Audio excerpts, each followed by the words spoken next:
Hoje eu quero falar sobre a capa e o cinto.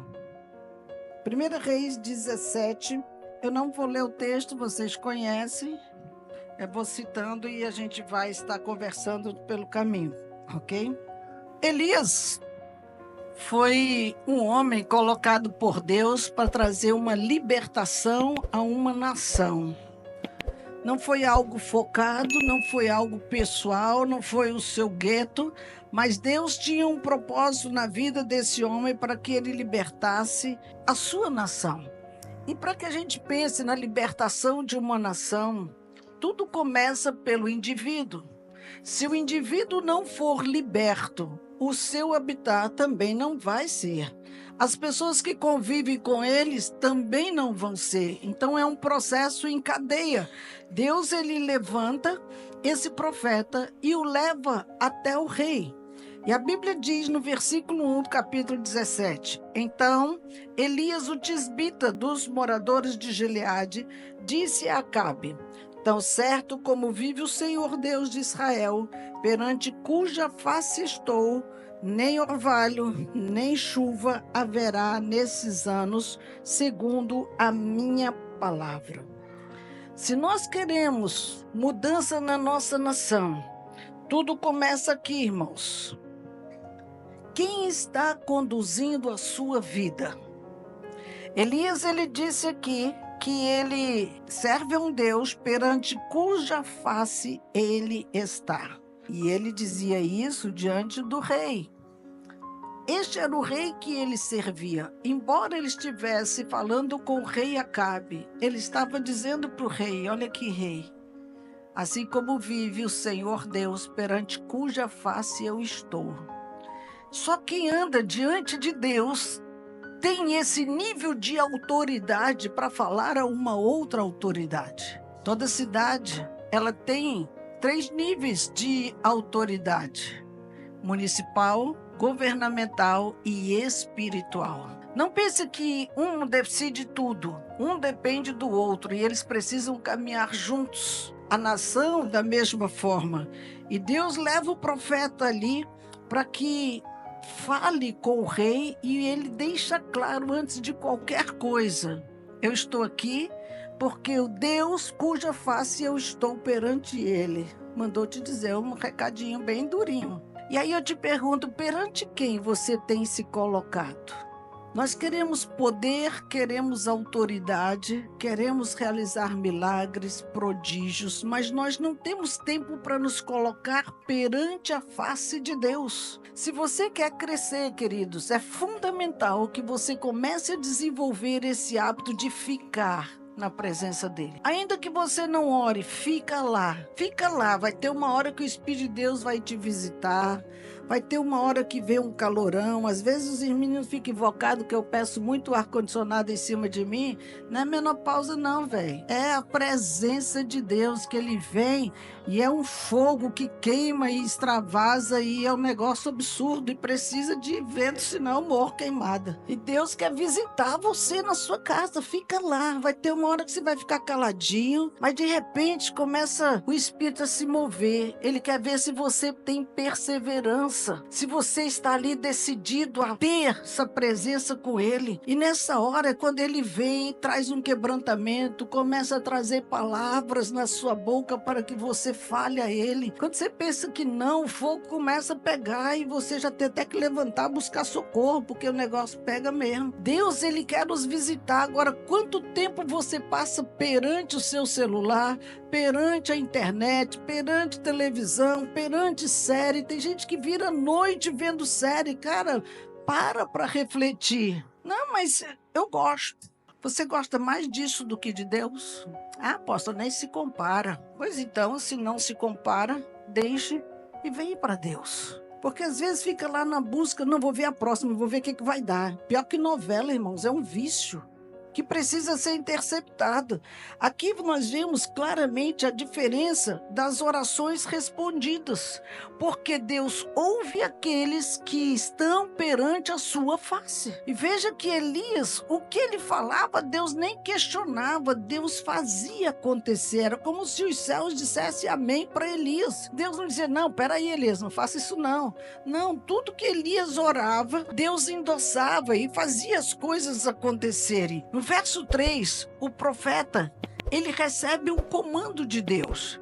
E nesse comando, o Senhor diz para ele que ele não esperava. Retira-te daqui, vai para o lado oriental e esconde-te junto à torrente de Queride, fronteira ao Jordão. Porque Deus quis esconder o profeta. Tem momentos, irmãos, que nós não entendemos, mas há tempo para tudo na nossa vida. E há tempo até para o Senhor nos retirar para evitar um conflito. A palavra que ele liberou para o rei foi uma palavra dura, que os céus iriam se fechar por 3 anos e meio. Claro que o rei queria exercer a autoridade dele e vir para cima e dizer, quem é você para ficar aqui dando comandos nesse nível, né? E Deus então retira o profeta para trazer sobre ele proteção. Outra coisa, nesse ribeiro ali é que Deus traz uma outra lição. Aprenda a depender de mim. Não é fácil,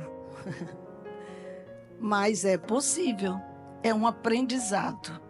Dizer, não, eu dependo de Deus, mas tomamos todas as nossas direções. Fazemos tudo que está ao nosso alcance. Nós queremos dizer, eu sei fazer, eu vou sair dessa, eu vou dar conta. E vai se enrolando cada vez mais. Quando esse homem foi levado ali, o Senhor lhe permitiu ser sustentado por outra pessoa. Olha isso, irmãos. Tirou a sua fonte de sustento para que ele realmente dependesse de doações, dependesse de ofertas, e fosse ali abençoado por outras pessoas que iriam sustentá-los. Claro que não era uma coisa fácil, não é?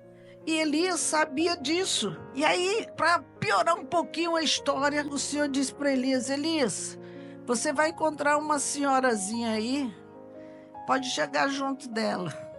Na minha linguagem, claro. O Senhor levou esse homem, irmãos, a depender de uma mulher cananita. Ela era cirofenícia, nem da sua terra era. Era mãe solteira, era viúva, quebrada. Como é que ela iria ajudar esse homem? Estava mais carente do que ele. E Deus disse, é ela aí que vai te sustentar. Precisa ou não precisa de fé? Não, Deus, tu tá de brincadeira, a mulher não tem nem para ela. Tu quer que ela dê para mim?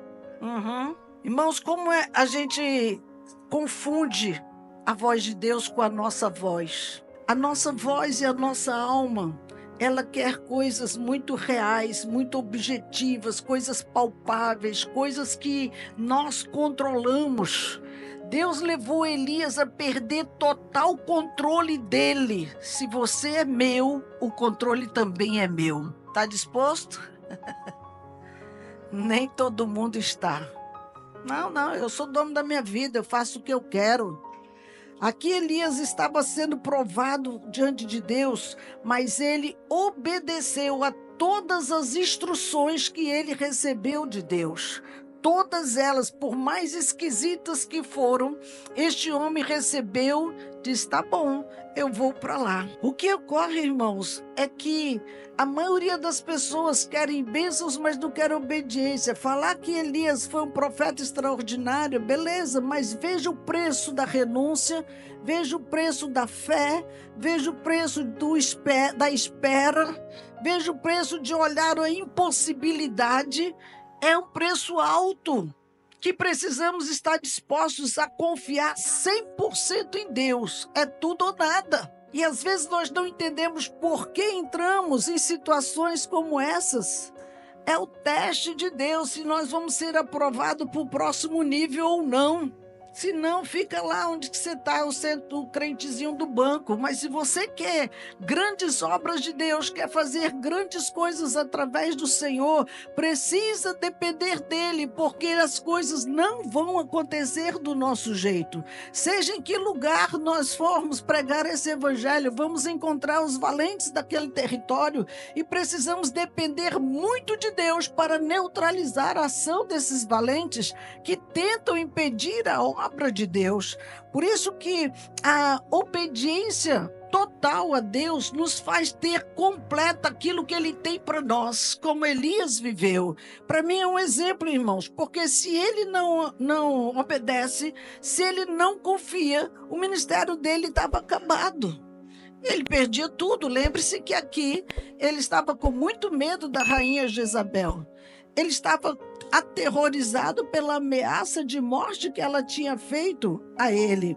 E aí nós vemos que, se nós não confiarmos, nós vamos perdendo a habilidade de sermos usados por Deus e de sermos usufruir das bênçãos que Ele tem para nos dar. Queremos ser usados, temos que ousar obedecer, porque a falta de reconhecimento de um homem de Deus, irmãos, foi colocado por Deus como libertador. Se não formos reconhecidos como pessoas colocadas ali com o propósito de ser libertador de uma nação, de ser o profeta de uma nação, de ser aquele que vai fazer as obras de Deus nesse lugar, nas áreas da vida das pessoas, nossa vida não tem sentido. Ser o libertador da célula, até que ponto você está sendo o libertador da sua célula? É só um encontro familiar? É um encontro social? Ou o poder de Deus flui naquele lugar? A graça do Senhor envolve aquele lugar? A presença, a alegria, a comunhão, a restauração de vidas, há resultados. A turma que não gosta de resultados não, mas a vida sem resultado é uma vida de fracasso. Elias está nos mostrando isso, irmãos. E a primeira coisa que nós vemos depois disso tudo é que Elias foi levantado como libertador financeiro daquela viúva. Olha isso. Aquela viúva tinha alguma expectativa de ganhar dinheiro, ser rica, viver bem com os filhos dela? Qual era a expectativa dela? Era a morte. Eu só tenho isso aqui e vou morrer, eu e meu filho. Ela não tinha esperança, ela não tinha coisa alguma. E aí ele fala para aquela mulher no verso 14 que a promessa de Deus vem na tua vida, mulher. Presta atenção, porque não acabará a farinha da tua tigela e não faltará azeite no teu jarro até o dia em que o Senhor fará cair chuva. Aqui nesse tempo, eles estavam começando o período dos 3 anos e meio. Então ela teria 3 anos e meio garantido de sustento. Olha isso. Ela também tinha que ter fé para acreditar naquele homem. Ela nem o conhecia. Ela não sabia quem ele era. Parecia ser um quebrado que ele quer que eu o ajude. E agora ele está me dizendo que eu não vou ficar esses 3 anos e meio sem me preocupar com comida, com alimentação. Observe, irmãos, que a pobreza é algo atormentador. É algo que desespera qualquer pessoa. Tira você do sério, tira você do sono, tira a sua paz, rouba tudo. E aí aquela mulher, ela abre o coração para o profeta, para dizer para ele, olha, deixa eu te falar, eu juro pelo Deus vivo, o Senhor que eu tenho, o Senhor, que eu não tenho nada a não ser esse pão. Um punhado de farinha de trigo numa tigela e um pouco de azeite no jarro. Eu estou aqui catando os 2 pedaços de pau para cozinhar. Alguma coisa para mim e para o meu filho comer e morreremos de fome. Ela ainda quis contrapor a tua promessa aí. Está fora da minha realidade. Eu acho que você está falando com a pessoa errada. Não sou eu essa pessoa que vai te sustentar, porque o que eu tenho não dá nem para minha casa, não dá nem para minha subsistência. Queridos, a pobreza, ela rouba todas as nossas perspectivas de ter finanças. Ela rouba de nós os sonhos. Ela rouba de nós a nossa importância. Eu não sou nada, eu sou um pobre coitado. Quantas vezes eu já ouvi isso? Ninguém olha para mim. Ela rouba a capacidade de abençoar pessoas ao seu redor porque acha que ele é tão miserável que não tem para dar para o outro. Pois mesmo na sua pobreza, se você aprender a dividir, você vai ter. Esse Deus é um Deus tão extraordinário que era a lição que Elias estava querendo mostrar para ele. Eu vou ser o libertador financeiro na tua vida. E você vai começar me dando o que você tem. Uau! É uma prova ou não é, irmãos? Vocês estão calados, ó. Eu não vou pedir dinheiro não, igreja. Fica tranquila. Relaxa. Eu quero te ensinar que a lei de Deus acontece quando você dá. A viúva ficou igual você, incrédulo também, com medo. E aqui Deus coloca o profeta para ser o libertador da solidão daquela viúva. Presta atenção aos níveis que ele vai entrando. Ela disse que não tinha nada, que iria morrer. Ela estava sem esperança, sem expectativa nenhuma. E no verso 20, então orou em alta voz e disse: ó Senhor meu Deus, por que fizeste esta coisa tão terrível para esta viúva? Ela me hospedou e agora tu mataste o filho dela. Eita Deus, como foi isso? Esse verso 20, irmãos, ele estava reivindicando o Senhor, aquilo que ela tinha de mais valor, que era mais do que o pão, mais do que tudo.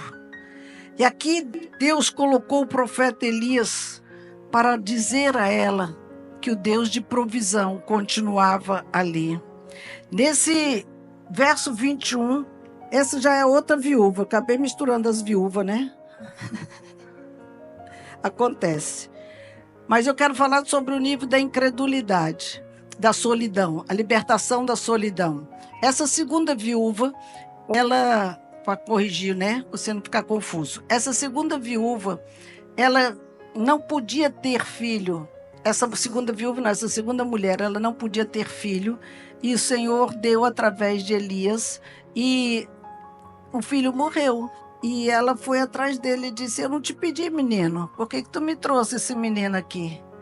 Por que esse menino morreu depois que você me deu? E o profeta foi ao Senhor e o Senhor restituiu, deu o filho de volta e ressurgiu. Essa é a história, é o contexto da história. Mas o que eu quero tocar é a solidão dela, da perda que ela teve.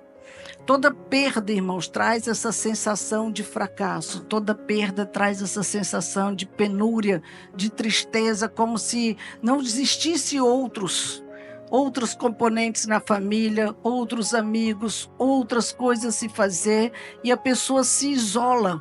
Então Deus nos levanta também para ser esse libertador da solidão. Você não pode achar que está só. Elias se sentiu só também quando ele foi para o deserto. Ele se sentiu só quando ele se enfurnou naquela caverna, que não era o lugar dele. Precisou Deus dizer: Elias, o que tu está fazendo aqui? E ele disse: não tinha nem o que dizer. Né? Às vezes nós nos isolamos e não queremos participar para ninguém a nossa dor, participar o que estamos vivendo, participar o que estamos sentindo, e Deus tem levantado vidas para poder chegar nessa sua solidão, nessa sua angústia, por necessidades não supridas ou pelas perdas que está tendo, seja financeira, seja emocional, seja conjugal, seja profissional, em alguma dessas áreas. E Elias se levanta ali para ser o consolador desta mulher. O texto nos fala também no verso 16, está indo e voltando, né? Mas a Bíblia é bom a gente estudar. A promessa que ele fez para essa mulher: da panela a farinha não se acabou e da botija o azeite não faltou, segundo a palavra de Deus por intermédio de Elias. Aqui ele está sendo o libertador da incredulidade desta mulher. Veja que ela está vivendo fases de cura. Libertação financeira, libertação da sua tristeza de não ter mais a razão de viver, e agora a libertação da incredulidade. Como o Senhor vai fazer esse pouquinho que eu tenho se multiplicar de uma forma tão extraordinária? Como Deus vai fazer isso que o profeta está dizendo? E aí nós vemos que A pessoa, quando não reconhece a pessoa do profeta, não reconhece quem ele está falando, de quem ele está falando e por que ele está falando ali, ele atrai sobre si essa pobreza, a solidão, a escassez, a derrota e até a morte. Queridos, nós estamos falando de uma libertação de uma nação, e se nós nos posicionamos como um libertador da nossa nação, nós temos que vencer essas etapas da incredulidade, desse espírito de miséria, de achar que nós estamos sozinhos no mundo também. Quem somos nós aqui no Acre para sermos ouvidos? Nós somos filhos de Deus, e Deus nos levantou para ser profetas também, para liberar palavras de transformação de realidades. As pessoas andam tão incrédulas que acham que é um jargão e já não credibiliza a voz profética dos líderes. Deus tem seus profetas, sim. Deus levanta homens e mulheres cheios dele para que tire as pessoas desse papel de escassez, de penúria e de miséria. Por isso que Deus, ele levanta ali Elias, que também estava como um necessitado, para ser o abençoador de uma outra necessitada. Nós precisamos, sim, mas quanto mais nós servirmos, quanto mais nós abençoamos pessoas, mais suprimento vem para a nossa vida. Irmãos, é algo tão tremendo, é ilógico até pensar nisso. Deus, ele supre todas as nossas necessidades. Diga amém. Por isso que as necessidades, às vezes, elas acontecem quando são compartilhadas. Elias não sabia da necessidade dessa mulher. Elias não sabia o que ela estava vivendo. Mesmo assim, ele pediu para ela o que ela tinha. E foi quando ela abriu o coração para ele, para dizer qual era a sua realidade. Às vezes as nossas necessidades não são compartilhadas. Às vezes há um temor muito forte de passar o que estamos passando ou sentindo, de informar para alguém. Mas nós aprendemos aqui, irmãos, que as nossas necessidades precisam ser faladas para alguém, porque as pessoas passam a ideia que nós somos deuses e não temos nenhuma necessidade. Isso não é verdade. Nós somos pessoas e passamos por muitos perrengues também, financeiros também, emocionais também, familiares também. Todos nós vivemos num mundo igual, que vive e vence cada dia uma batalha diferente. O próprio Jesus, ele chegou ali na beira daquele poço e compartilhou uma necessidade com a mulher samaritana. Ei, eu estou com sede, me dá um pouco da tua água. Era uma necessidade dele, que ele não tinha suprimento físico naquela hora.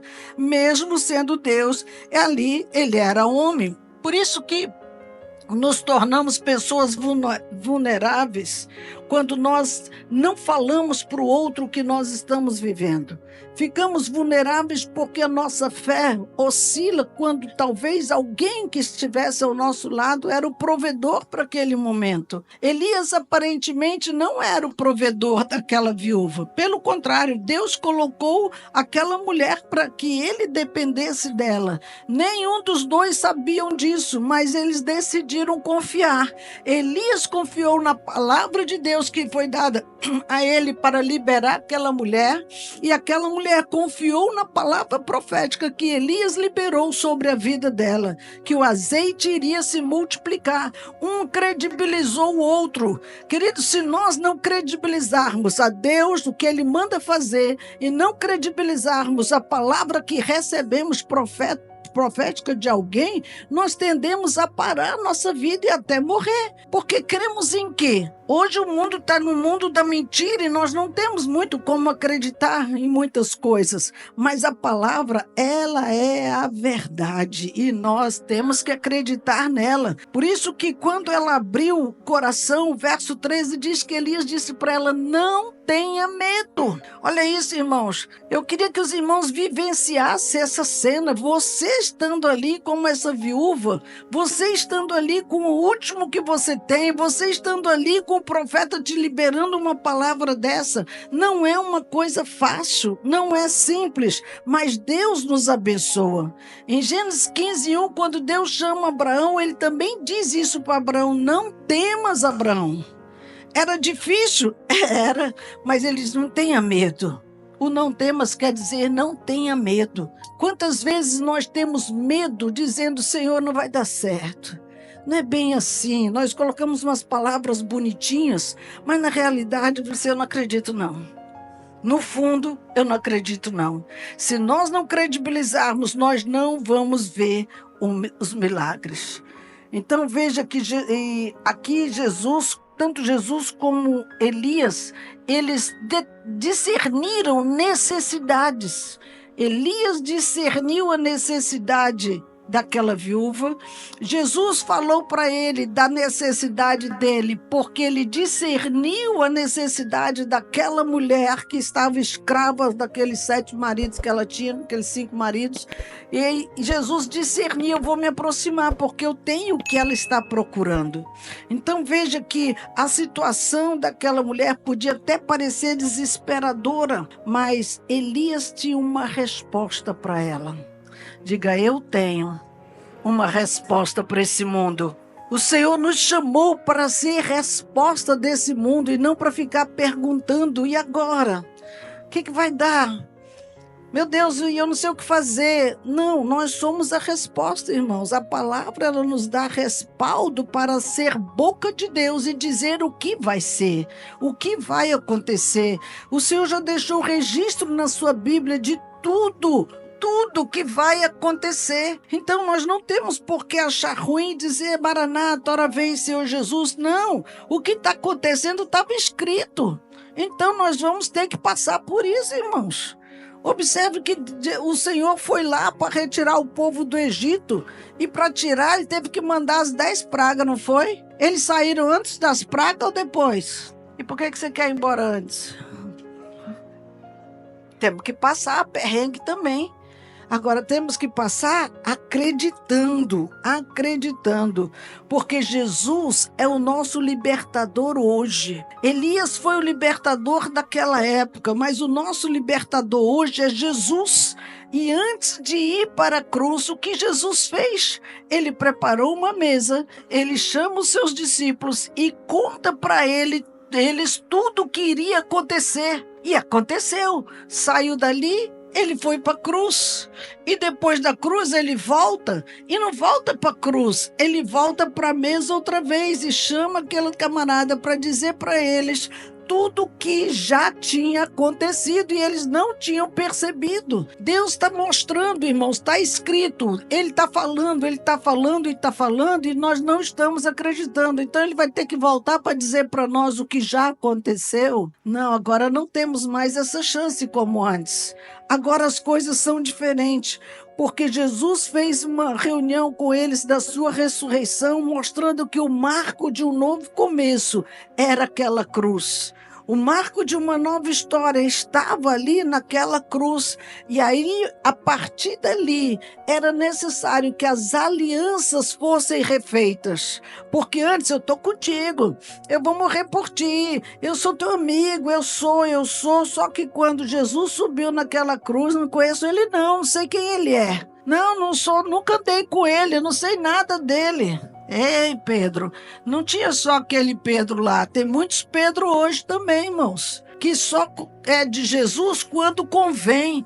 Quando não convém, não sei nem quem é. Não, já fui lá naquela igreja sim, mas não sou crente não. Tira a máscara, né? As pessoas precisam saber quem nós somos de verdade, porque nós estamos vivendo dias extremamente difíceis. E nesses dias, irmãos, é a hora em que nós temos que mostrar com quem nós temos a nossa aliança. Você fez uma nova aliança com Jesus depois da cruz, depois que ele se revelou para você, ou continua tudo como era antes? É necessário entender sobre a cruz. Não tem aliança fora da cruz. Não tem um meio de buscar a Deus. Por isso que nós vivemos dias, irmãos, que tem muitas pregações que não têm efeito de nada. E a gente fica, meu Deus, o que aconteceu? Por que não tocou as vidas? Que essa palavra é tão forte. Mas veja que aconteceu mesmo com os discípulos. Jesus pregou, falou, mostrou, disse, curou, aconteceu. Mas quando ele morreu, zerou. Andou com os discípulos depois de ressurreto no caminho de Emaús e nada aconteceu. E aí quando ele pega o pão e que ele parte o pão, seus olhos são abertos. Aí se eles foram entender toda a história até chegar à cruz, depois da cruz e aquele momento, é ele, vamos atrás dele. Já nem queriam mais chegar em casa, queriam voltar para ir atrás do Senhor Jesus. Por isso que, irmãos, quando nós vemos muitas pregações que não surtiram efeito ainda, a palavra de Deus diz que ela não volta para ele vazia.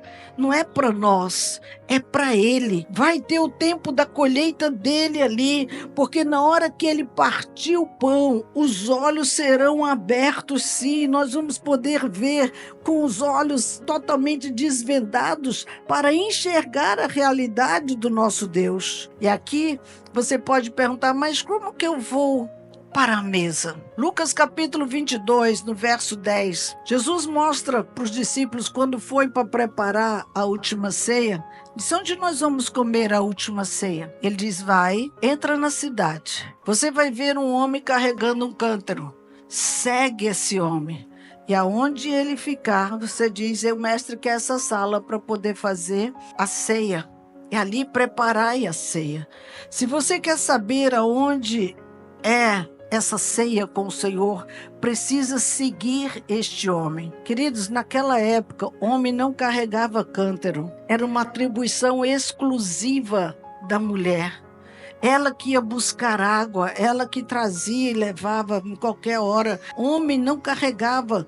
Veja que aqui é uma figura do Espírito Santo. Ele é quem estava conduzindo o lugar do encontro. Se você quer saber onde é a mesa que você vai sentar com o Senhor, você tem que achar esse homem. Esse homem no sentido de ser o Espírito Santo que vai estar abrindo o seu entendimento para te mostrar aonde é o lugar da nova aliança. Onde é o lugar que você vai sentar com o Senhor para comer.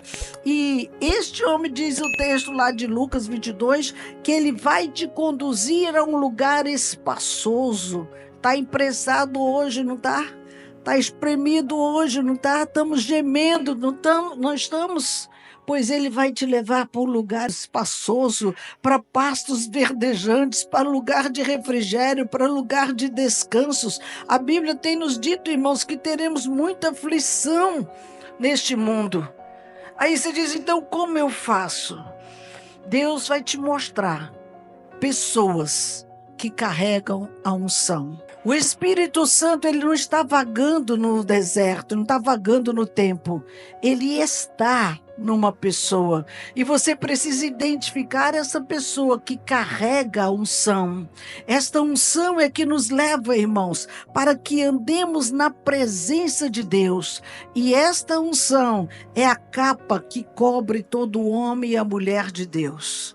Quando esta capa é colocada sobre nós, ela tinha ali, a Bíblia fala que o profeta Elias, ele tinha uma capa. Só que a capa, ela precisa ser amarrada com o cinto de Efésios 6, que fala do cinto da verdade. Porque a unção sem a verdade, ela tem deformado o altar de Deus. A primeira coisa que a capa precisa ser amarrada por um cinto é por conta disso. É a verdade que mantém a tua unção. Verdade que te leva a caminhar nesta unção. Quando você tem esse manto do Senhor e anda na verdade, o Senhor te conduz e te usa de uma forma extraordinária como ele usou Elias. Agora, quando a capa ela não tem a verdade, outro item também desse cinto é que era para facilitar ele correr. A capa solta, às vezes tropeça na capa, eram capas longas, tropeçava e até podia cair, o vento soprava. Então era uma forma de amarrar a capa nos seus lombos para que ele tivesse mais velocidade na corrida. Quando você está pautado na verdade com esta unção de Deus, a sua velocidade de conquista é infinitamente maior. O Senhor tem como te conduzir, entrar e sair contigo em vários outros lugares. Precisamos que essa unção esteja sobre nós, mas que estejamos protegidos com esse cinto da verdade, irmãos, porque Deus quer aumentar a nossa velocidade, mas nós estamos descansados e a verdade hoje não está sendo utilizada. A verdade é esta aqui. Se não apertarmos o cinto, como o cinto da verdade, para ser nossa regra de fé, andando para todos os lugares, a nossa unção não vale nada, irmãos, porque nós estamos vendo muita gente negociando a sua unção, negociando o seu caráter, negociando a santidade, negociando a vida no altar, porque falta verdade. Eu sei que é duro esse discurso, mas não adianta unção sem caráter. Carisma não leva ninguém para o céu, só junta gente. Agora, caráter e santidade te coloca perante o Deus que eu sirvo. Como diz Elias. Elias tinha tanta certeza disso, que quando ele foi levado, ele levou a capa. Porque esta unção não é para o céu, é para ser usada aqui. E ela ficou para que esse manto ficasse sobre a vida de Eliseu. A unção que o Senhor te dá é para que você use aqui, transfira aqui, abençoe aqui, realize aqui. Não é para você levar para nenhuma outra parte, porque quando você for para o céu, a unção já está lá na presença dele. A glória estará tomando conta daquele lugar. O Espírito Santo já estará agindo ali. Nós não vamos precisar disso mais, irmãos. Por isso que Deus quer que você seja santo, mas seja ungido. Que você ande com a verdade para você cumprir a sua missão de ganhar almas para Jesus. Igreja ungida é a igreja que liberta a sua nação. Mas tem que lembrar que isso tudo começa na cruz, diga na cruz. A cruz é o lugar do renovo da nossa aliança. A cruz é o lugar de lembrar que Jesus começou uma nova fase. Se a tua fase lá na cruz não deu certo, houve recaídas, quedas, inconstância, frieza, abatimento, volta para a mesa do Senhor lá para entender como ele fez depois com os discípulos, depois que ele ressurgiu dentro dos hortos, ele voltou para a mesa com eles e explicou para eles tudo o que tinha acontecido. E eles entenderam: eu não acreditei, eu fui incrédulo, eu não criei nas promessas que o Senhor fez, eu voltei a pescar, eu voltei a fazer o que eu fazia antes. Quantas pessoas que um dia se aliançaram com o Senhor e voltaram, não acreditaram que Deus iria fazer muito mais na sua vida. Pois hoje o Senhor está te dando a chance de você voltar para a sua mesa.